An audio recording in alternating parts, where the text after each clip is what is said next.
with the sister that came to St. Croix and listened to what I had to say. But I was going to Venezuela, I was going to Colombia, I was going to Aruba and Curacao. I didn't want to come to the United States because there were too many healers there saying a whole bunch of stuff. She continued and she persisted. She said, you have to go to the United States, and I want to take you to Washington. This is the sister. Say what you have to say. Thank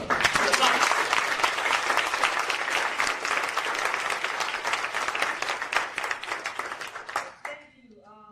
I've basically lived off of what I've learned from Dr. Sebi. I raised my children off of Dr. Sebi's plan, and I've been on this program for at least about 20 years. I have 6 children. I raised my children my oldest son, and I'll just make this brief, he never had chicken pox, measles, mumps. He never even had diaper rash or earache in his life up to now. And my 6 children I raised on that same basic plan without any vaccination and basically taking the herbs and following Dr. Sebi's program. I'm 46, I'll be 47 this year.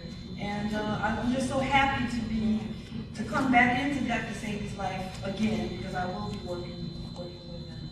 And I'm touched because he's the only black man that I see that has the information that we need that I can follow.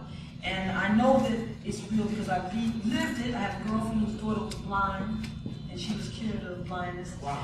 Recently in New York, a man came to our shop Friday night, and a man unknowingly who's about to die of cancer got the Maya, only the Maya, and has been on that, and it's reversed now that he's going back to the doctor. He's still alive with that cancer, and he didn't know about the Maya, just him coming there and taking that to his relative that's been reversed without ever even seeing Sebi. And that's the power of what he knows and what he does, is because he doesn't have to see you. He's the basic cause of disease. And he said that, so thank you.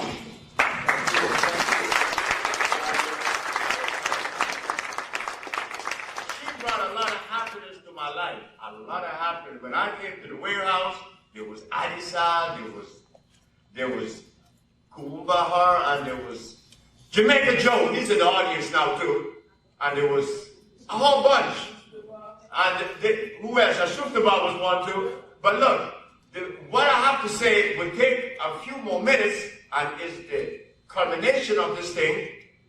But they tell me I should take a break. But we have one of the projects. Okay, let me say this.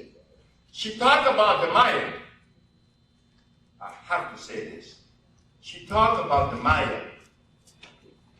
I made the Maya to improve the blood quality without knowing that the Maya is laced with nothing but iron fluoride, which allows oxygen to go to the brain. So when I made the Maya, I thought it would only strengthen the blood.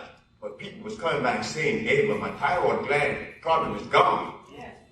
My sickle cell is gone. My leukemia is gone. Only drinking the Maya. It's a liquid iron. Children that has ADD, which is attention deficit disorder, they go like this.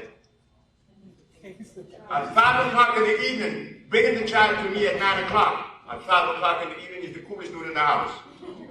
Then, we went to Africa, to Guinea.